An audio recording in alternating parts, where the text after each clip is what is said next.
Good evening, ladies and gentlemen. Welcome to a new episode of Flesh Wound Farce, where we review and discuss your and our favorite comedy films. This is the world's first and only combination trivia host and professional wrestling announcer of Chilean descent that currently resides in Southern California, Ozzy V. And I do have a piece of hardware with me today, ladies and gentlemen. Once again, reigning 272 champion, fantasy football, of course. Also with me, world's famous juggler, Greg Larson. How you doing? And yeah, I see your asterisks. I don't even want to hear it because it does not apply. It's all right. It's all right. Things are good. I have once again added a new jersey to the collection. Now it is the Buddy Christ, which also wonderfully is kind of 49ers colors, which is great as we're in this wonderful postseason. So life's good, man. How about yourself? Great. I think you should wear that Easter Sunday at a church nearby.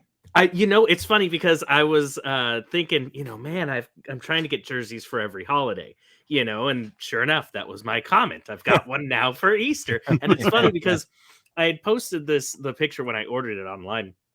And, I talk to my grandmother quite often and she knows my jersey obsession. And she goes, you're not actually getting that jersey, are you?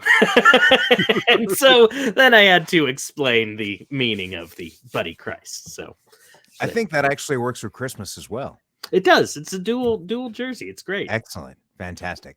Also with us, ladies and gentlemen, Flesh Wound producer Todd. Chilling, I'm guessing?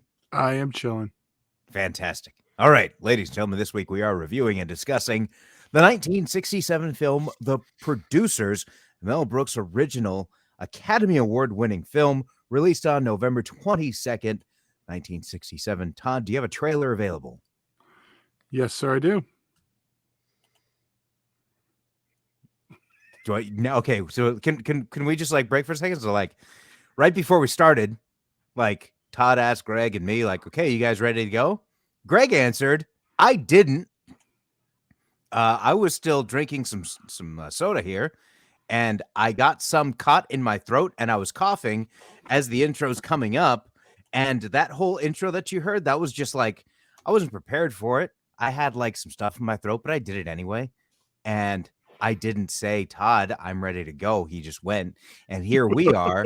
I'm saying, Todd, do you have a trailer available? Which is a pretty good okay, air it, roll it.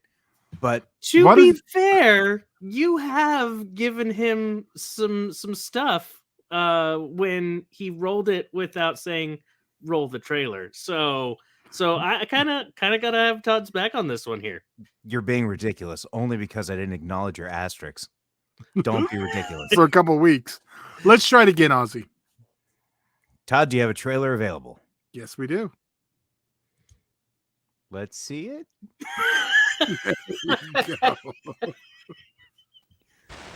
Could just say, here we go.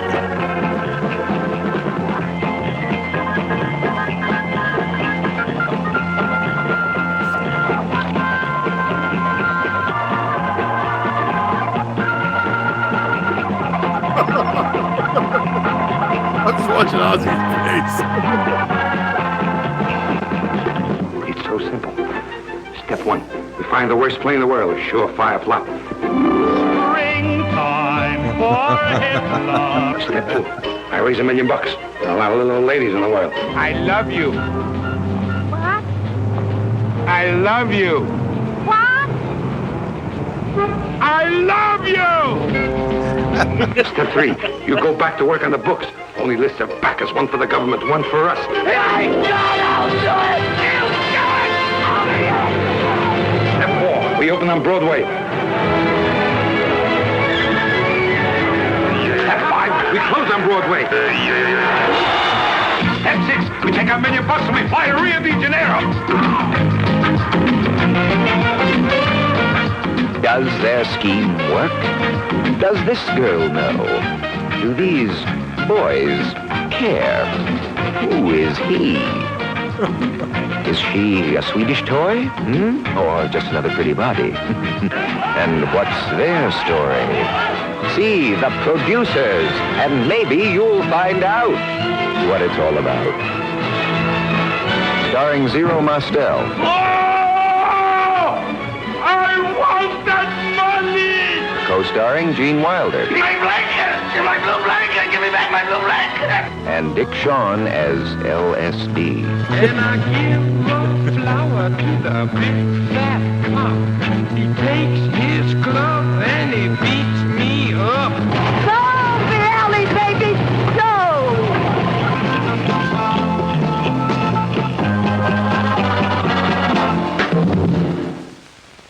That was the trailer for The Producers, again released on November 22nd, 1967, with a runtime of 88 minutes, initially unrated, but then given a PG rating.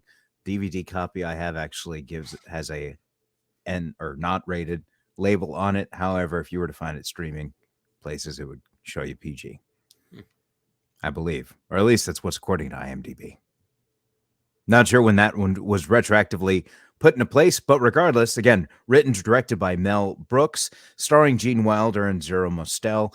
Initial thoughts on this. I had first watched this in high school because we had a category to do for a theater scene where we had to pick from Academy Award winning screenplays, and The Producers being one. So, well, everybody was doing like Pulp Fiction and all this other stuff. So I got to see this at a very early age, and I'll get into this. I'll elaborate more, but you kind of have to displace yourself to really enjoy it. I'll get into that in a little bit. Greg, initial thoughts though. Well, I just want to see if this will work real quick. Ozzy, go to work. No. All right. It's all right. No, I'm not gonna dance. Dang it. I'm never gonna dance. You've known me for how long? When do you think I'm like, oh yeah, let me dance? Like look. Sometimes you might do it for the show. Like, okay, I understand that, but you remember Block Party Bash, ladies and gentlemen? There was a parade at California Adventure across Disneyland. There was a parade called Block Party Bash, right? And they would have what are called show stops, and at these show stops, you'd have parade performers pull people from the crowd and make them dance. I would not even dance then. And my sister was the parade performer. So it's just not going to happen. Now, if there were 7 figures attached to whatever request was being made, that would be a different story. That's Moving fair. on. That's fair. But yes, so this movie, I've seen before. I've seen several different versions of The Producers, including the, production, like the live production. So, it's one of those movies that you very much so know the story and what's going to happen. So I do have to say, going back to it, I knew the surprise of the things going on were not going to be as effective, but I was still definitely excited, to get back to a great show that has some great moments. Todd? Well, this was a first time watch for me. Really? Yeah. What? Wow. Yeah. Man. Yeah, it was a first time watch for me. Have you seen it in any other format? Like, No, I've never seen. So Yeah, you didn't see the musical either? No, I had no interest in it. You're such a huge fan of Matthew Broderick. Yeah. Well, I mean, let me I ask you should this. be with that So- homicide on his record. So I believe it was 2005 is when the musical was Right. released, starring Nathan Lane and Matthew Broderick. When I saw it at the Pantages, it was starring Jason Alexander and Martin Short. oh wow. I'd watch Would- that. See, okay, that's what I was going to be. My question is that if the movie had starred Jason Alexander as Bialystok and Martin Short as Bloom, would you have?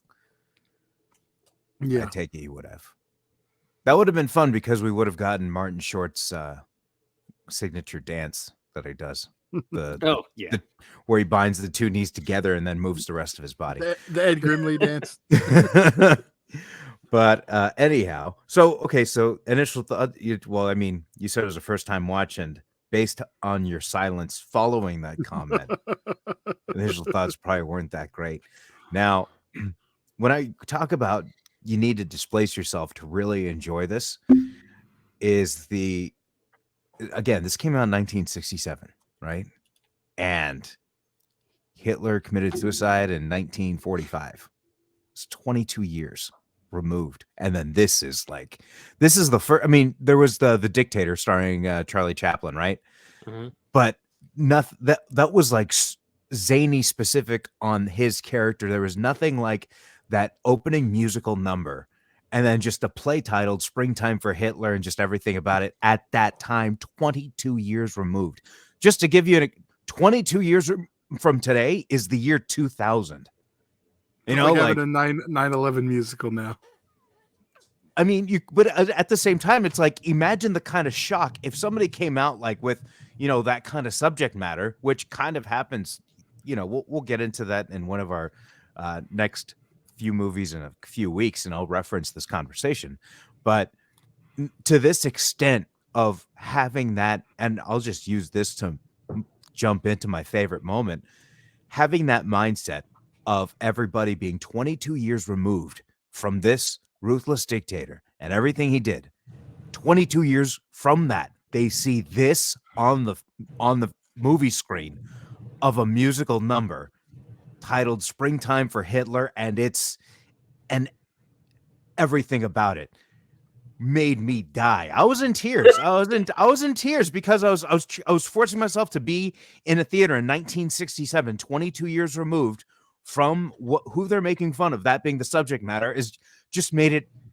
The premise itself is one thing, right? Making more money with a flop than with a hit, sure. But then making that surefire hit flop beast which would make total sense, and for the way it backfires, makes it so beautiful and makes it like a classic. But it doesn't age well, very much so. But at the same time, if you when I say it doesn't age well, it's because seeing what you've seen between now and then kind of desensitizes you to a certain degree. But in the late 60s, to see that was like, that's impressive. Like, it's like seeing Star Wars for the first time. In 77, when that came out, that was huge.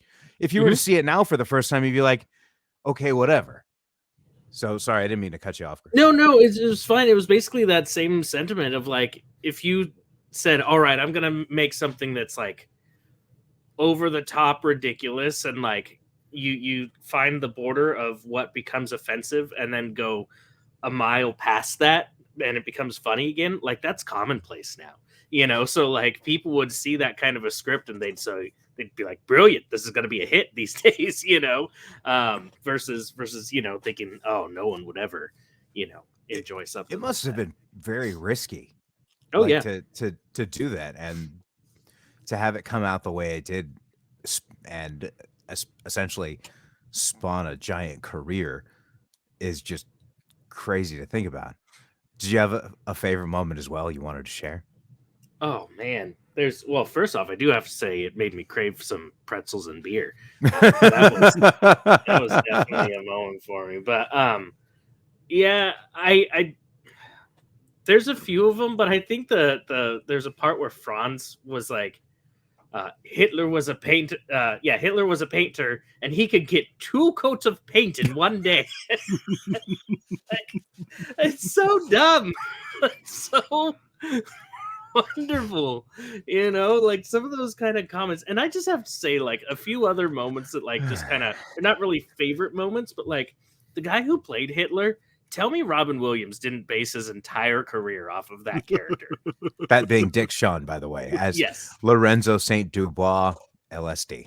Yeah, so like that was fantastic. And also, side note on this, the way that that Franz was like firing his gun at the end, I was like, so that's how Nazis shot? Like, no wonder they, 1, lost the war, and 2, why they named stormtroopers after him. I mean, anyway, yeah.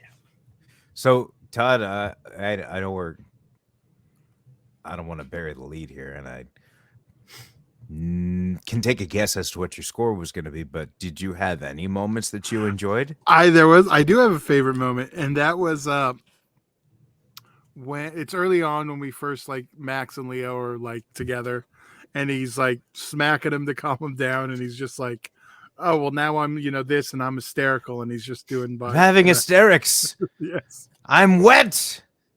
I'm wet. I'm in pain. I'm wet. I'm in pain, and I'm having his. Yeah, that was the scene. Yeah. Except, of course, I was Bialystock. The other guy was Bloom. He wanted me to hit him. He's like, you got to hit me hard. I was like, all right. So going into the ratings here, again, displacing myself and putting myself in the 1967 mindset, that has to give it a 5 from me. However, if I were to do it in the 2022 mindset, it'd probably be closer to a 3.5. But trying to put yourself in that position of this is a very original concept in terms of being so, again, like you said, Greg, being offensive and then going a mile past it. A couple weeks ago, we reviewed Borat, right? Same kind of idea, like just going past that envelope. And this was the original one who did it to this degree, I think. So Yeah, it's a 5 for me for that reason. And that's a fair, like, if I were to rate it for how this made me feel the first time I watched it, pacing does get a little slow nowadays, compared to how, things are written, especially for Mel Brooks, but if I rated it on just the script and that original feeling I had, it's a 5. But just because of knowing all the punchlines, knowing where it's going, seeing some wonderful, changes to it in the live theater productions of it, seeing where the script goes. The movie version does kind of drop a little bit if you're comparing it. So I'm right there with you with the 3.5 in that sense. But overall, it would be a 5. Curiously, so do you think I might have better luck with the second film? The musical? Yeah. Do you like musicals? Does it have a sing? Because I mean, here's the thing: it's Does it have a definitely singing? It's Mel Brooks. It's a Mel Brooks musical. I'll tell you that. So, I mean, think of so there's more of the springtime for Hitler scenes, So I might like enjoy those. that. There's more, right? There's more of those songs. I took my mom to see it, to be honest, and she thought it was hilarious. And of course, like my mom can see a movie one day and then forget about it a month later. So of all the stuff, like, in terms of originality, whatnot, like the concept, I was like, oh my God, this is amazing. How come nobody's ever thought of this kind of stuff? It's like, right, Mom. Well, should I rate it? Yes. I'm putting myself in right now because that's the only way. It was my first time right now. I thought it was average. I'm a 2.5. Okay. I didn't hate it. I didn't love it. It could grow. It could click. But right now, that's where I'm at. I gotcha. Now, I will say there were a lot more names involved in the musical. Like Will Ferrell plays Franz Liebken. And there's that whole Hitler audition scene that happens in this movie, which lasts about a couple minutes, and then it goes into LSD's scene, right? In the musical, it's a whole number that happens in that audition, and it's Will Ferrell doing it, and it is hilarious. Like, and a lot of the lyrics are witty, and Nathan Lane is real. I mean, I understand, you have hate towards Matthew Broderick, but for all intents and purposes, Nathan Lane is very good. It was still Greg, good. Greg, I'm not sure if you had seen it. Yeah, no, I thought it was great, so I definitely enjoyed that version. And I think you'd enjoy the director's scene too. It's a lot more adult humor. Right. Well, I'm open to it, so I think because here's sorry. No, it's okay. I just have one question about, like, that wasn't Mel Blanc in that audition, right?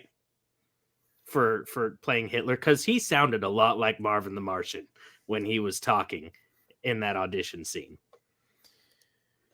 I think that would have been something that would have been bigger. I have the cast list here actually, and does not look like his name is coming up. But He speaking of, definitely, sounded like it. but speaking of casting, the director's assistant, Mhm. Carmen Gia, played by Andreas Vustinas. I know I butchered that.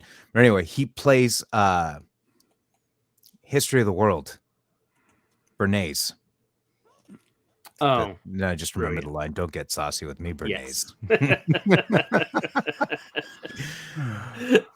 But anyhow, it's definitely worth a watch if you enjoy classic films. It's absolutely worth a watch if you are more of the modern taste and you can displace yourself to imagining, how audiences would react to being 22 years removed from Hitler and then seeing this.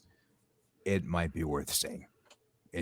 Enjoying rather. And I will say right now, we probably won't review the musical version, only because it is very similar, and it's just songs added to basically this movie. So I think we're just gonna roll with this one. But and Ozzy, call if it you a were day. to suggest one or the other to people, what would you say, the new like musical version or the original? It depends on the tastes. Like That's fair. if the taste of somebody like, oh, I don't like classic movies, then don't even try.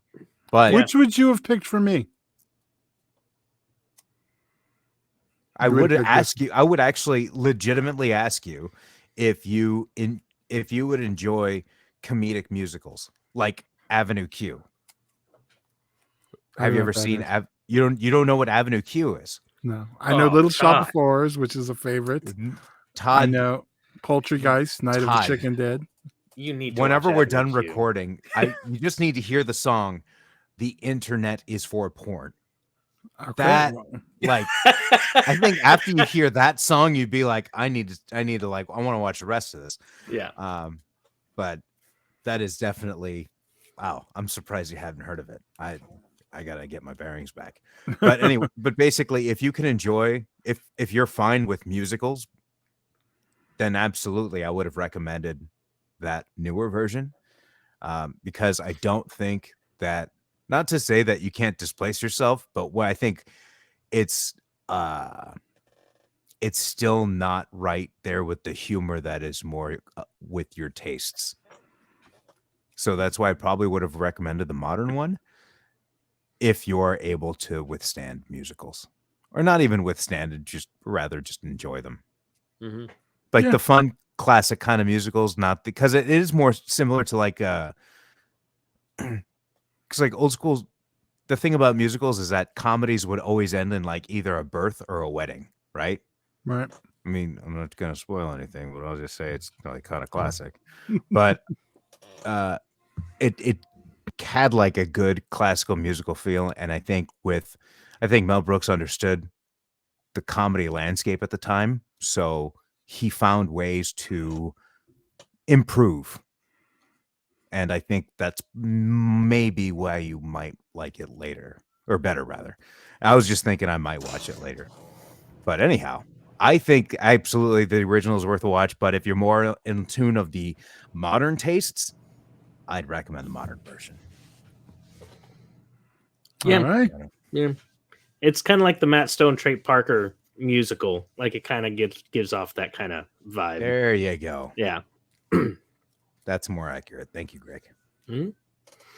Anything else for the evening before we head out? Just go get him, whoever that is. Oh, yeah, that's right. I will say this makes let me wait until it passes. It must be going that way. Okay. I will say it makes it more immersive whenever I'm playing Grand Theft Auto. Hey, that's perfect. No one's crashing into their fence and house across the street anymore. Or... Right. Or also like this latest Need for Speed Unbound. If I'm like in a cop chase and I'll hear the sirens like, around there, it's like, oh, this is very immersive. Excellent. Yeah, it's pretty neat.